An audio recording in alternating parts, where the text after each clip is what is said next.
aleluya, aleluya. El Señor es con ustedes. Proclamación del Santo Evangelio según San Lucas. Por la señal de la Santa Cruz, nuestros enemigos, líbranos, Señor, Dios nuestro, en el nombre del Padre, del Hijo y del Espíritu Santo. Amén.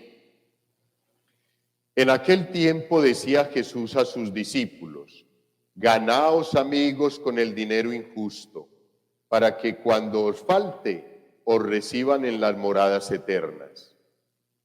El que es de fiar en lo menudo, también en lo importante es de fiar. El que no es honrado en lo menudo, tampoco en lo importante es honrado. Si no fuisteis de fiar en lo injusto del dinero, ¿quién os confiará lo que vale de veras? Si no fuisteis de fiar en lo ajeno, lo vuestro, ¿a quién os lo dará? Ningún siervo puede servir a dos amos, porque o bien aborrecerá a uno y amará al otro, o bien se dedicará al primero y no hará caso al segundo. No podéis servir a Dios y al dinero. Oyeron esto los fariseos, amigos del dinero, y se burlaban de él. Jesús les dijo: vosotros presumís de observantes delante de la gente, pero Dios os conoce por dentro. La arrogancia con los hombres, Dios la detesta. Palabra del Señor. Pueden tomar asiento, queridos hermanos. Queridos hermanos, escuchamos el texto de la carta del apóstol San Pablo a los romanos y podríamos decir que es como si nos estuviera enseñando tanto a un saludo de llegada y a un saludo de despedida.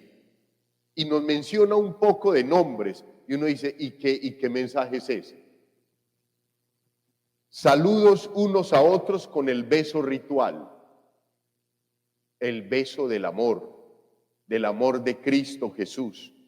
Y entonces nos menciona saludos a Prisca, a Aquila, a María, a Andrónico, a Junia, Ampliato, Urbano, Gallo, Tercio, una cantidad de nombres. Pero eso es supremamente significativo para nuestra iglesia y mucho más en estos momentos.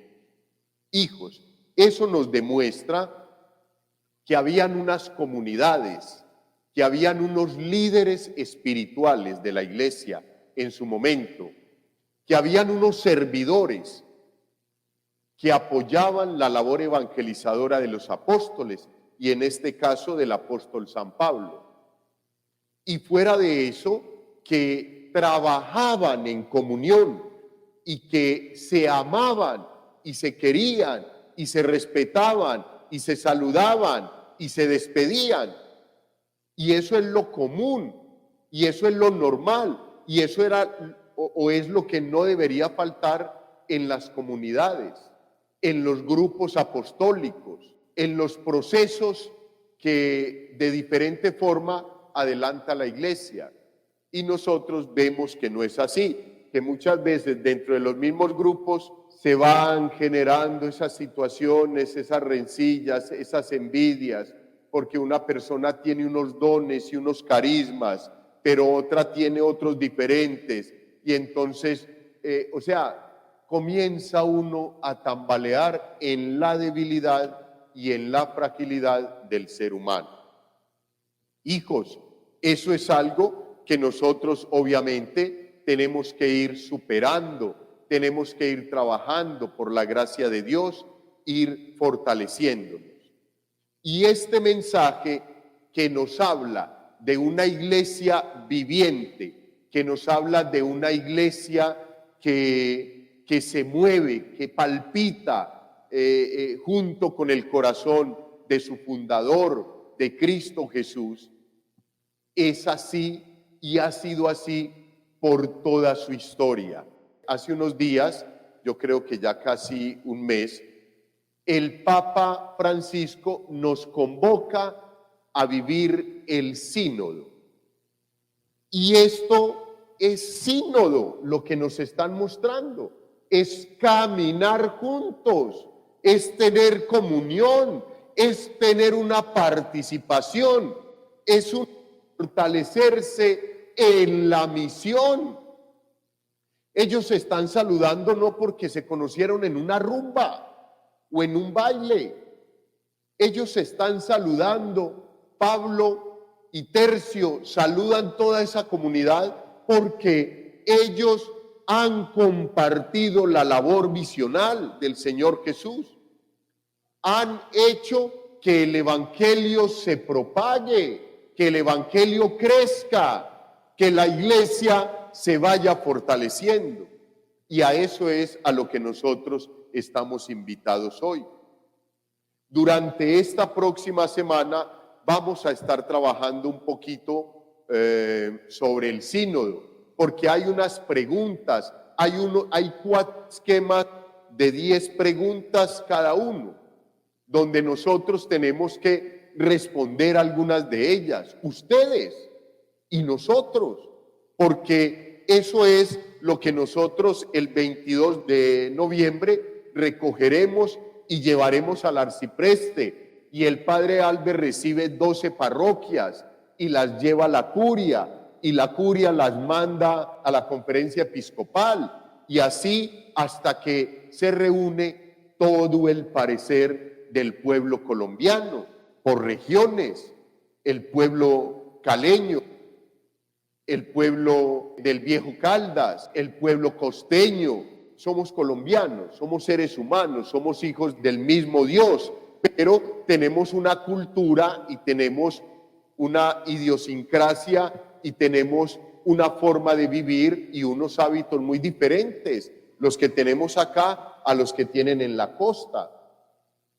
Entonces, ese parecer de la iglesia, ese sentir, ese pensar de la iglesia en sus diferentes regiones los quiere recoger el Santo Padre para que sean analizados, para que sean pensados y desde ahí tomar directrices.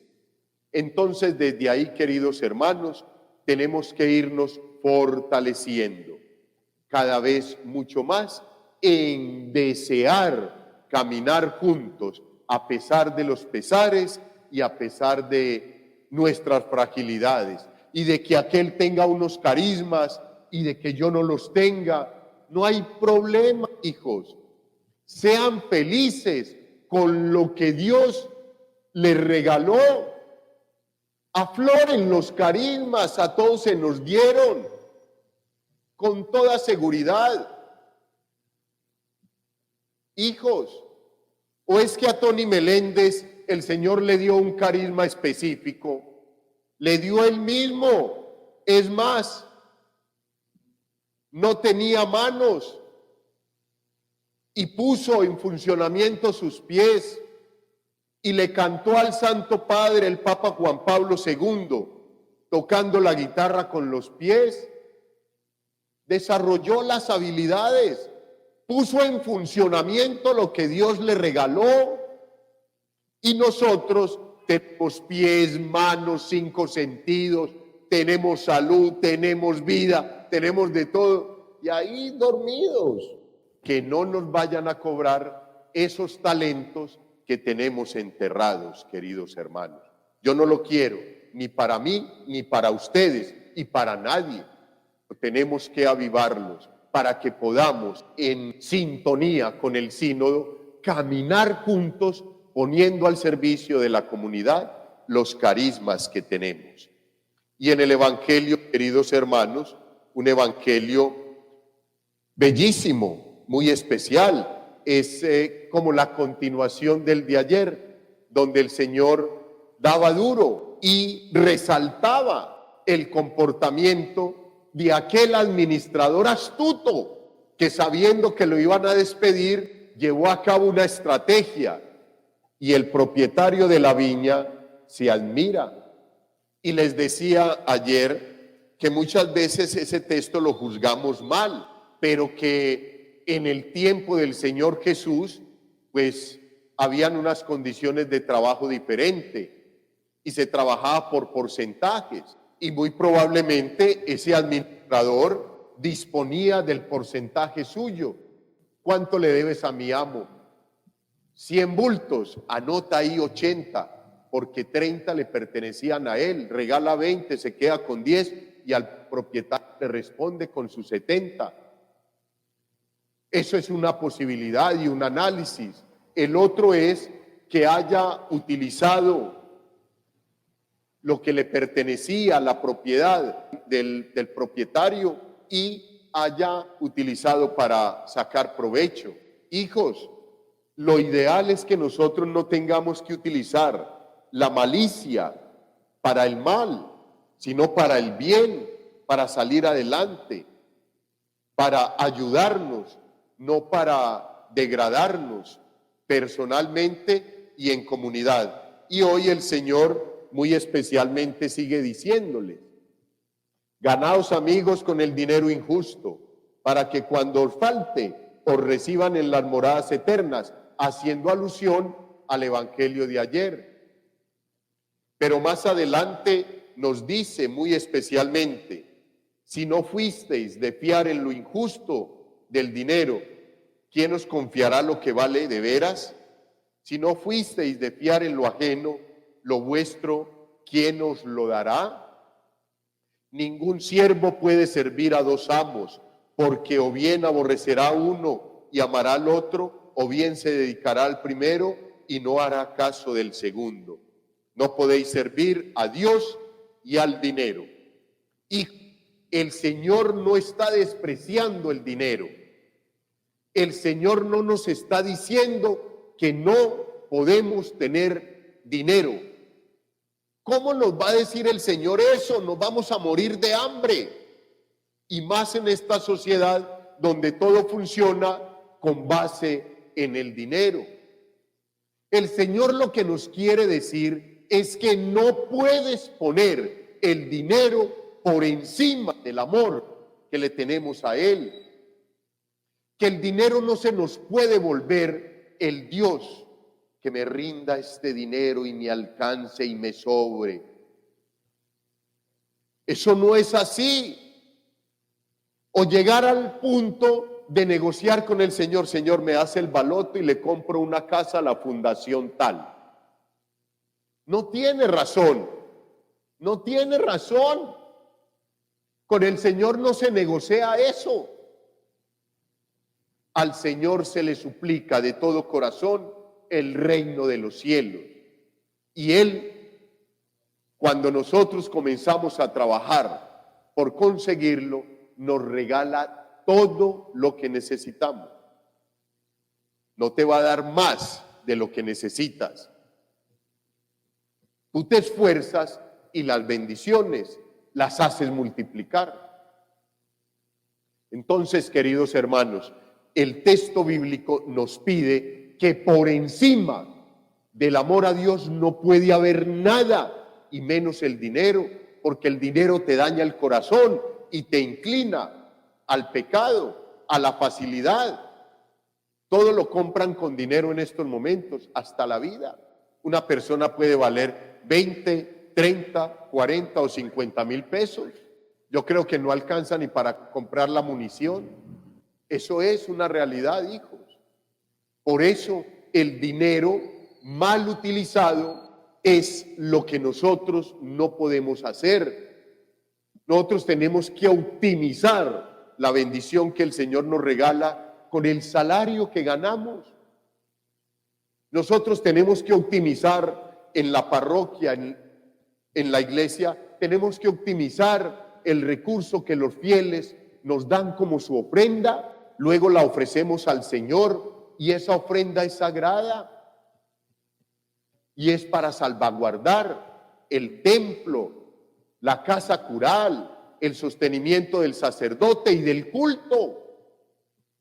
A mí no me regalan el vino, no me regalan las hostias. Todo eso hay que sufragarlo, queridos hermanos, pero bien hecho, no para mal. Eso es lo que tenemos que hacer, y lo mismo en los hogares. Los ricos no los detesta el Señor, no los aborrece para absolutamente nada. Como a todos nos coge, los ama. Hay ricos hermosamente humildes, hermosamente dadivosos, generosos, altruistas.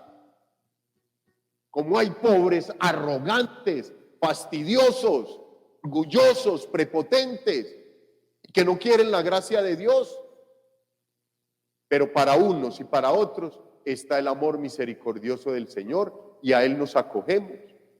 Pero siempre, queridos hermanos, poniendo las cosas al derecho. El domingo pasado veíamos cuando el escriba le preguntaba al Señor: Maestro, ¿cuál es el primer mandamiento de todos? Y el Señor, que le respondía, como buen judío que era, respondía con el Shemá. Escucha, Israel, el Señor tu Dios es uno, y solo a Él vas a adorar con toda el alma, con todo el corazón, con toda tu mente, con todo tu ser, y al prójimo como a uno mismo. Esa es la clave, hijos. Por encima de Dios no hay nada. Y listo. No pongas el dinero por encima y listo. Aprovéchalo, disfrútalo. Si el Señor te regala el baloto, pues bendito sea mi Dios. Ojalá no se te dañe el corazón y seas capaz de cumplir lo que le has pedido y le has prometido al Señor. Pero si tú te ganas un mínimo y ese mínimo lo cuidas y lo fraccionas y lo divides y vuelves y lo divides, te alcanza, el Señor te bendice. Entonces no nos preocupemos, hijos. Rico no es el que mucho tiene, sino el que es muy feliz con lo poco que le da. Con las bendiciones de Dios es feliz. Pobre aquel que llena las manos de bendiciones de Dios, está deseando lo que tiene el vecino, pobre y arrastrado. Hijos, entonces vamos pues con esa reflexión a reconsiderar durante este día cuántos dioses tengo, a quién le estoy dando el amor que le debo dar a Dios, qué es lo que yo estoy poniendo por encima de Dios, una persona, un objeto. Hijos, no está bien. Vamos a fortalecernos pidiéndole al Señor su Santo Espíritu para que cada día podamos objetivamente analizarnos, repensarnos, redireccionarnos y volver al camino que me lleve a la santidad, poniendo al derecho las bendiciones de Dios. Gloria al Padre, al Hijo y al Espíritu Santo.